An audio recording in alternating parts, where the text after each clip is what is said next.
initiative, I immediately what came into my mind was a book written by Dr. Ndimancho Michael.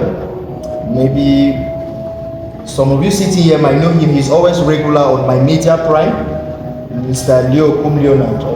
I'm sure the TV is in Douala. Good. So he wrote this book, The African Culture Made Barren by the Early Missionaries. He's my uncle. I'm a writer too. These are some of my books here, but I've not really brought up something that touches on the African perspective. This is a book that was published in 2023. Yes. Extend my greetings to everyone who will answer the present, and he is a strong Pan-Africanist, and he also informed me that he will soon be a certified African scholar on Pan-Africanism. Okay, so real quick, I would not like to chop our time. The African culture made barren by early missionaries. Dr. Ndimancho Michael in this book tries to wake up. You see, the book actually touches on today's theme, right? Because on the agenda we have Wake Up Africa. Yes. And how do you, as an African, wake up? Dr. Ndimancho Michael says the African man, the Africanness is to get back to our roots. And you see, he is someone who is so passionate about the African culture. That's why he carries the title of Sheikh. He carries the title of Sheikh, and we know who a Sheikh in a pure African community is. So, Dr. Ndimancho Michael, I would like us to first of all examine the title, barren. In our contemporary society, is the African culture really barren? Because when we talk of culture, it touches on so many aspects. Because I believe that culturally, the language identifies who you are. Culturally, the dressing identifies who you are. Now, if we take a perusal of this town, let's say you're moving around, you discover that we have embraced so much of the Western culture to the detriment of our culture, so much so that we especially the youths, let me talk about the youths, we mock at each other for talking the dialect. Now, when I browse on internet, you hardly find African content creators create such content in their dialect. Meaning, what we prioritize still serves the Western culture to the detriment of our culture. You get to a pure African home, you discover that the parents concentrate more on the English language without actually delivering your children the dialect. Now, Ndimancho Michael is not actually telling us to kick off what was brought by the missionaries. No. But he says this can work hand in glove. Yes, they can move on a single line. While we embrace the Western culture, we should cross-check. So much so that these incomings should not be detrimental to our present culture, or to our culture, sorry, not present culture, to our culture in general. So now, missionaries and cultural displacement is the central of Ndimancho's Michael the book. Now, the author argues the following point, which I want us to examine: that African spirituality existed before the arrival of Europeans. African spirituality, and that is why there is, unfortunately I didn't bring a copy here, but there is a word there that the African traditional religion. African traditional religion. How many of us have ever heard of the word the African traditional? Can we really have that? Yes, I think we should just brainstorm this within ourselves. Can give a realization of the African traditional religion? The next is the African societies had systems of justice, governance, and morality, while embracing the foreign concept, the foreign principles of regime, the foreign system of governance. Can we actually be realistic to ourselves that the African systems that we built back then can still maintain us and create or build up a society that is void of anarchy. I remember when I was doing history in upper six, there is this topic which is very good, state and kingdoms. We usually have a question on GC that compare and contrast state and kingdom, the state in the centralized and those in the decentralized. And when you look at the centralized, you discover that our institutions were well built. Yes, our institutions were well built. But irrespective of the fact that anarchy was still part and parcel, but the institution stood the test of time. Why not implement such? That is why Africa needs to wake up. That is why Africa needs to wake up. Reclaim what was theirs. Reclaim what is ours and what truly is the best.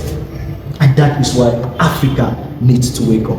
Now, he says, not every traditional practice was evil. People had elaborated on female genital mutilation, cutting of the clitoris, the African woman in the kitchen, the woman's place is in the kitchen and stuff like that. And you see, in order to balance the equation, authors like Nyowikeh, I'm sure you know the book, The Lady with a Beard, brings down now the position of the African woman in the African society as a man. So, irrespective of the fact that the African societies were patriarchal, male chauvinism, I don't really think that from a close examination, the African man completely downgraded the value of a woman in the society. Yes, so that is another point we need to correct, especially in African publication. And that is why I applaud writers like Nyowikeh, because The Lady with the Beard is a powerful text. Very good. Now, Ndimancho moves further and says, the wholesale rejection of African culture created an identity crisis amongst Africans. It's true, we need to admit this. Many Africans have rejected their culture. Many. I mean many. Yes. And if we do not stand up, as the theme of today's course, and instruct us to wake up as Africans, I will tell you that in the next years to come, in the future generations, some of our dialect will disappear. Yes, some of our dialect will disappear. Some of our culture will disappear. Yes. And even mentioning the aspect of culture, I forgot food. Yes, I forgot the aspect of food. So these are things we need to embrace.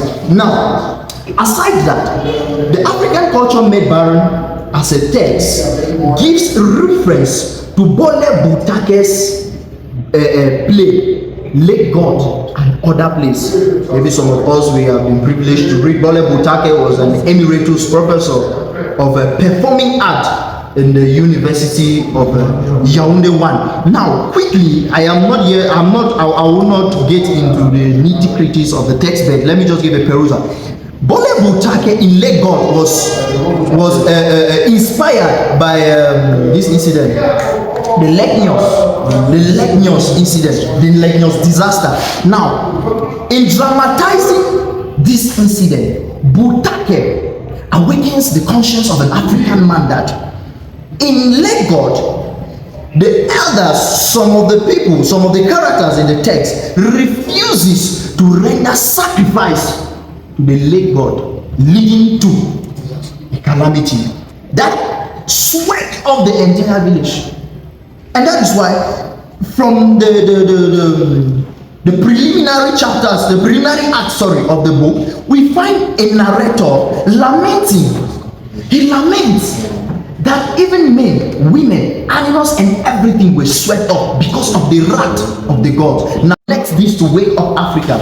We are therefore saying that the wrath of the gods, the wrath of the African gods, await us if we do not wake up as Africans. If we do not wake up and embrace that which truly is ours. And that is why Butake paints a very serious story in jest, as if he's playing, but he's very serious. The sacrifice, the failure of the villagers to render the sacrifice to Lake God led to their calamity. And only a few survivors were left to tell the story and to tell us that we should wake up as Africa. And who are the survivors? We seated here are the survivors. We seated here are the message bearer to carry it along. Good. Therefore, to conclude, this book is not a rejection of Christianity or modernity. Yes, it is not. Rather, it is a call for balance. It is a call for balance. So the author's message can be summarized in 4 points. Wake up to our history. Wake up to our culture. Wake up to our identity. Wake up to self-confidence. And that self-confidence is to see ourselves as Africans. And that is why I will conclude by inviting us to at least read some of the selection that Wole Soyinka brought up in Poems of Black Africa. And reading some of these poems, one of the reasons too that made me to start reasoning in a Pan-Africanist viewpoint was the works of Wole Soyinka in that collection, that anthology. Yes, it's a powerful one. So this is the end of my presentation. I would not like to take much of our time, but this is all about the African culture made barren. And if we do not want this culture to remain barren, we should stand up and stick to the word that reads on our agenda, Wake Up Africa. Thanks. I remain What are some of the titles of your books? All right. Real quick, let me start with this one. I grew up from Noni, and one of the things that made me understood that literature is what we live was the works of Bole Butake. And this is my very first play that I published, Tension Across Kimbi. It is dedicated to Professor Emeritus Bole Butake. It is a play.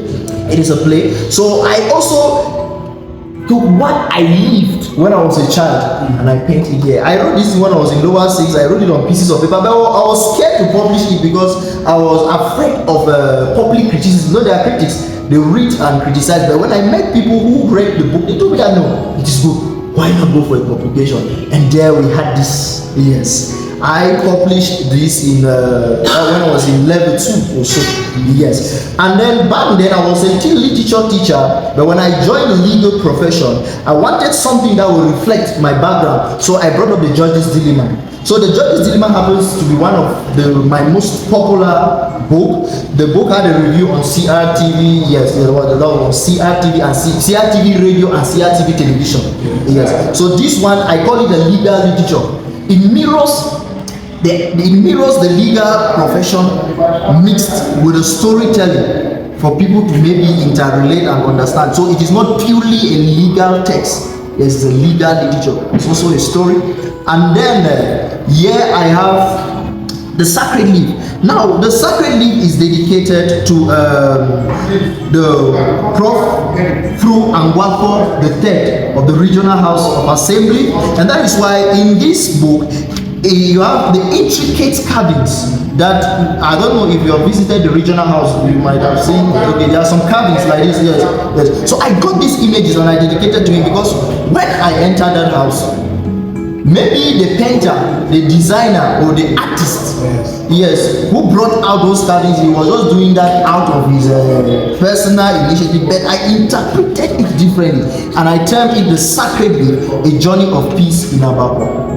Yes. So I met him in his office and he said, wow, this is interesting, because I took all the images and I brought up some stories about it and attached some questions to it. Yes. So that is it. So this is the Sacred Leaf. Yes. So the other text, I have some other unpublished books, but I will not make mention of that. But the last one is it's an anthology. Yes, it's an anthology that centers on poems from Noni. So it is called Noni Original Extra. Of the Post newspaper, he died. Yes, Nyowikeh. He was the mayor of my village, and these are some of the people who inspired me personally to write. Yes, because when Nyowikeh was alive, he wrote Dance Macabre. Nyowikeh? Yes, he wrote Dance Macabre. I don't really, but he has a very popular poem, Laments of a Mother. Yes. So Nyowikeh had the dream of compiling a Noni anthology termed Noni Original Extra. But death had to take him away before he even realized his dream of bringing up that anthology. So what I decided to do is that I brought up a handful of Noni writers. Yes, because I still need to get to Butake's wife for approval so that we can use some of his husband poems, if not unpublished ones. Yes, because the prof died with so many works unpublished. He set aside before we can proceed with publication. So for now, this is all.